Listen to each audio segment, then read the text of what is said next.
Western movies often paint a simplistic picture of the Old West, where cowboys are always the good guys and Native Americans are seen in a negative light. But this view really distorts the actual history. In Native American societies, women enjoyed a status that many European women of the time could only dream of. They were essential to their communities, recognized for their skills, and played leadership roles, while many women in Europe were heavily restricted in their rights and freedoms. When you dive into Native American cultures, you find a world of complexity and cultural richness. Far from the Hollywood cliches, these societies valued deep traditions and respected the role of women. Understanding this helps us appreciate the historical challenges faced by Native American women and the ongoing pressures many still face today. Benjamin Franklin and Thomas Jefferson were so fascinated by the social organization of the Iroquois that it influenced the formation of American democracy.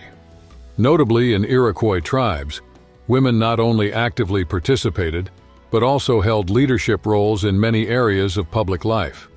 They were crucial in religious rituals and played decisive roles in organizing the tribes, while men were more involved in social roles. An interesting aspect was the power women held in the tribal council, where they had the authority to choose and even remove chiefs, reflecting the respect and significance of their roles. In terms of sexual customs, the Iroquois had practices that astonished many observers. For example, in the Kaga tribe, a custom required young men to spend a night with the tribe's eldest woman, and her satisfaction was crucial. A failure in this could lead to a reassessment of the young man. In marital relations, women often took the initiative, challenging traditional gender expectations. At times, men from certain tribes felt so overwhelmed by constant attention from women that they would take a drastic measure. They would retreat into the forest, hiding in pre-prepared cabins. If several of them decided to disappear at the same time, the women wouldn't hesitate to form rescue teams, determined to bring them back so they wouldn't escape their duties in the tribe. During times of conflict, like in tribal wars or against invaders during the westward expansion of America, fighting wasn't just for men. Tribes like the Omaha, Cheyenne, Ponca, and Sioux had women who joined the fight not out of obligation, but as true warriors. They handled weapons with skill equal to the men, showing courage and proficiency on the battlefield.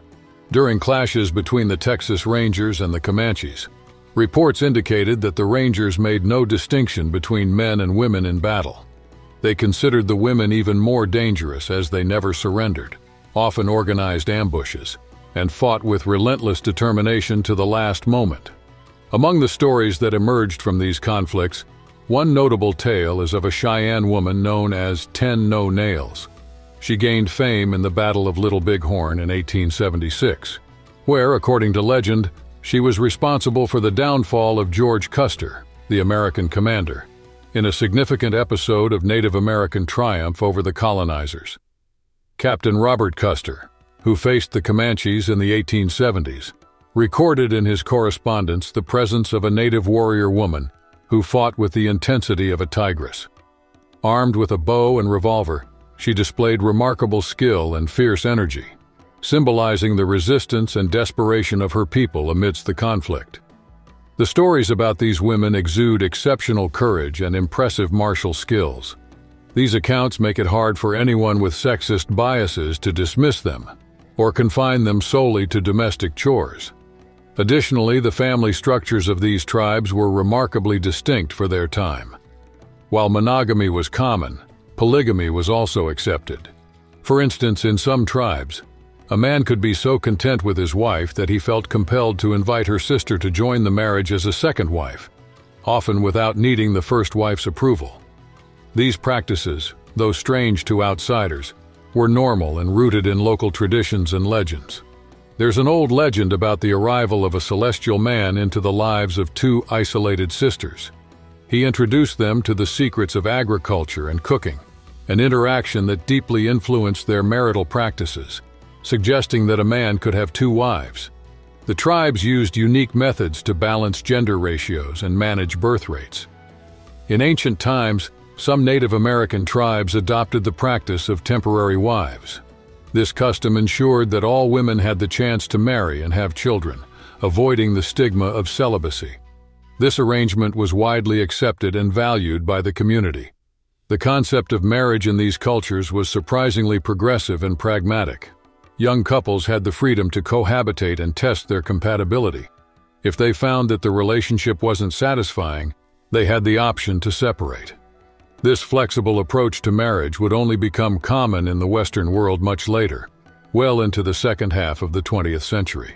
It's interesting to see how Native American cultures valued and respected women, to the extent that it influenced the tactics of European colonizers. They realized that capturing the women from the tribes could be an effective strategy to force the natives to stop fighting and start negotiations. Moreover, in these tribal traditions, women held considerable power, especially in marital matters. A clear example of this was the divorce process. If a man returned from a hunt to find his belongings outside his house, it was a sign that his wife had decided to end the marriage. Faced with this, he didn't have many options other than to accept the decision and move back in with his mother. In the traditions of some Native American tribes, the new husband was expected to live with his mother-in-law for at least 2 years, a period during which he was responsible for taking care of his wife's health, especially during childbirth. Women, in turn, were seen as crucial to the continuity of the tribe, and it was expected that they would have a child every 4 years. Any delay in this cycle was a cause for concern and curiosity among the other women of the tribe, who might start investigating the reasons behind the delay. There's also a common misconception about Native American girls and tribes of the Old West. Contrary to the popular belief that natives were savages or dirty, it was often the European colonizers who displayed questionable hygiene habits. It's surprising to think about how ideas of hygiene have drastically changed over the centuries. Back in the days of the early settlers like the Pilgrims, water was rarely associated with personal cleanliness. For them, the notion of being clean was more about wearing clean clothes than taking a bath. Being considered neat was more about having a flawless external appearance, regardless of how one actually smelled. At that time, it was normal for cowboys to carry strong scents of manure or horses, and infestations of lice and fleas were treated as mere daily annoyances. Nothing out of the ordinary.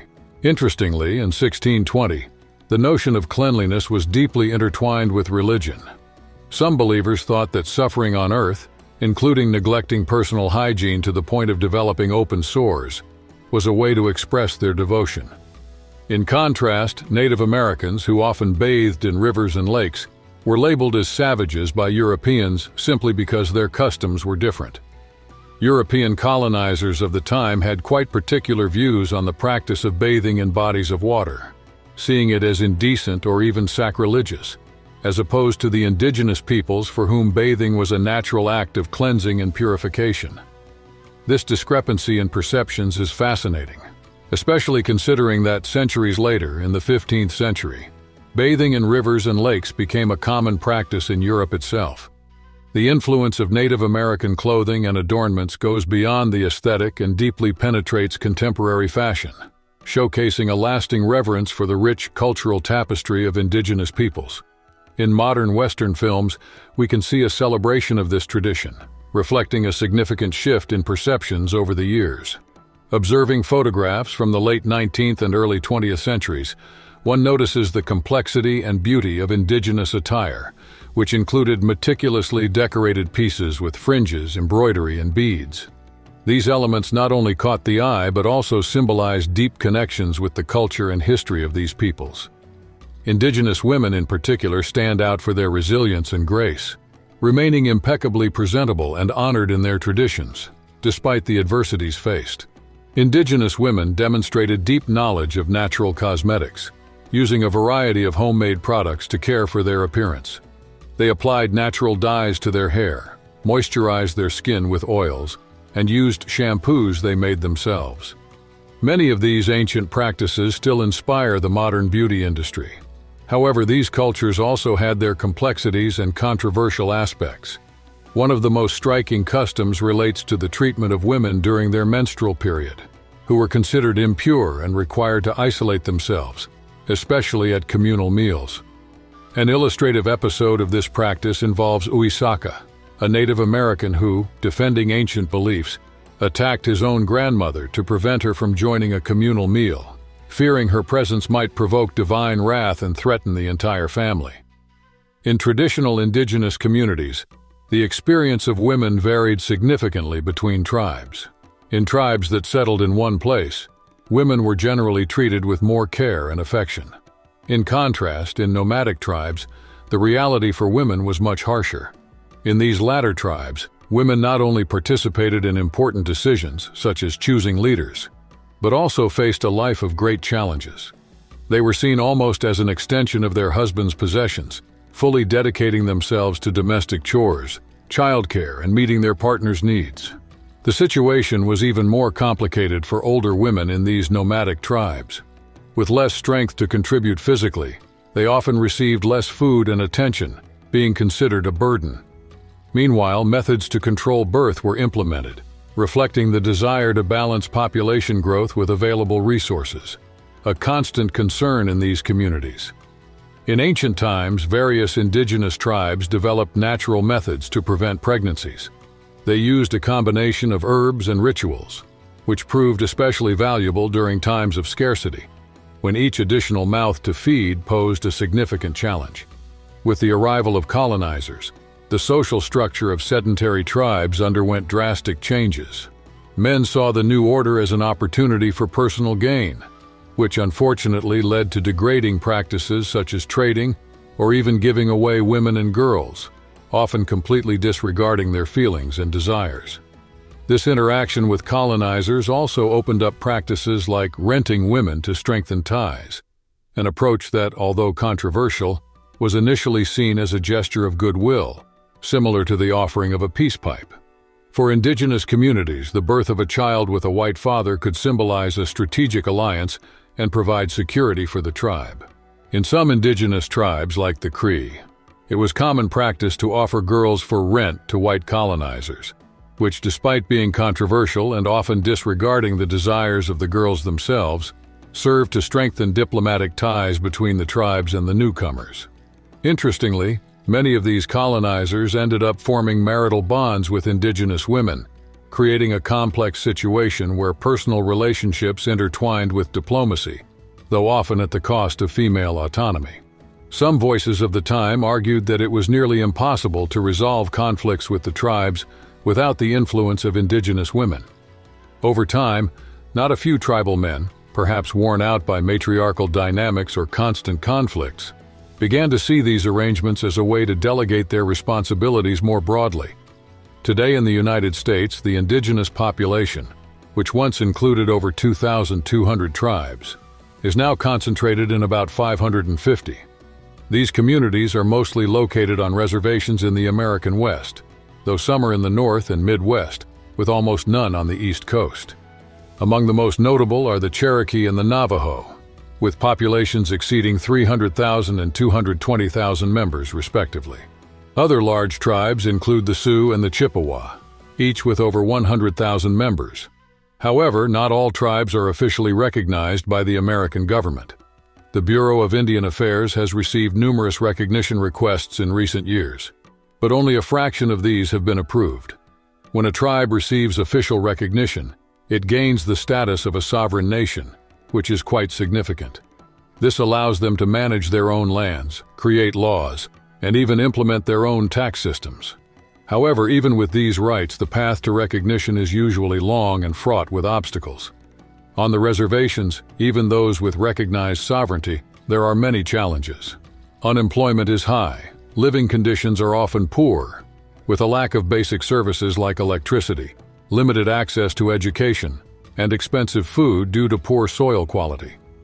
These issues have severe impacts on the health of the population, such as increased cases of diabetes and obesity, as well as a reduced life expectancy. Given these challenges, many young people see moving to urban areas or working in gambling as their only option. This activity has become an important source of income for some tribes, as casinos on indigenous lands are exempt from federal taxes. Some traditions, like the crafts made by young indigenous people, still keep the customs of their ancestors alive. However, the trend is that more and more young people are leaving their reservations in search of better life opportunities in the cities. only returning on special occasions to visit their families. It's a shame to watch such a rich and unique culture slowly fade away. Thanks to everyone who watched this video. If you enjoyed it, don't forget to leave a like and subscribe to the channel so you don't miss upcoming videos. See you next time.